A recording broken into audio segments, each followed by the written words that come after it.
Hey everybody, how are we doing? Matt from Hannah Fields, back with a quick video to show you a task I'm up to today and also to give you a bit of a tip and a bit of a trick. So I like to plan ahead before I sort of make a decision on what I want to plant and where I want to plant it. So it's all about the prep, and I'm showing you some of that prep today. So this bed here with these big hoops on is going to be where our main crop of kale is going to be planted this year. But as you can see, I've got some small hoops in between these.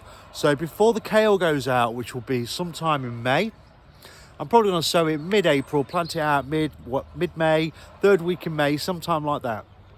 I've got a little bit of an opportunity to get pretty much a snatch crop in here. So what I'm going to do is plant some giant winter spinach, which is a true spinach variety that will give us maybe, 6 weeks of harvest before it flowers, sort of beginning of June.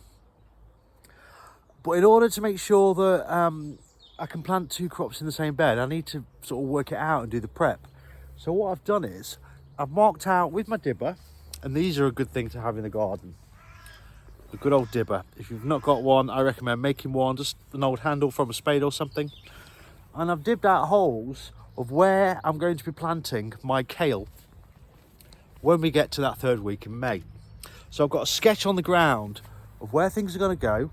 And that means in the gaps, I can be planting my spinach. So when it comes to planting my kale in the ground, I know the gaps are going to be there for my kale to go in, and they won't be interfering with the spinach plants. So I can do that overlap. And a lot of crops that we grow down here are all about interplanting and overlapping, so we can gain as much time on the growing season and have that companionship between our vegetables without them interfering or messing with each other.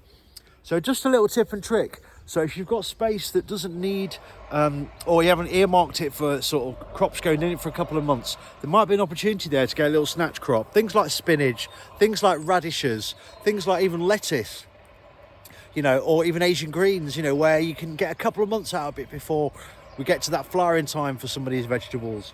So yeah, just a quick video to say, get your markers on the ground where your main crop's going to be, and if you've got some time at the beginning of the season to get a couple of harvests from something else, get it in the ground and take advantage of your soil.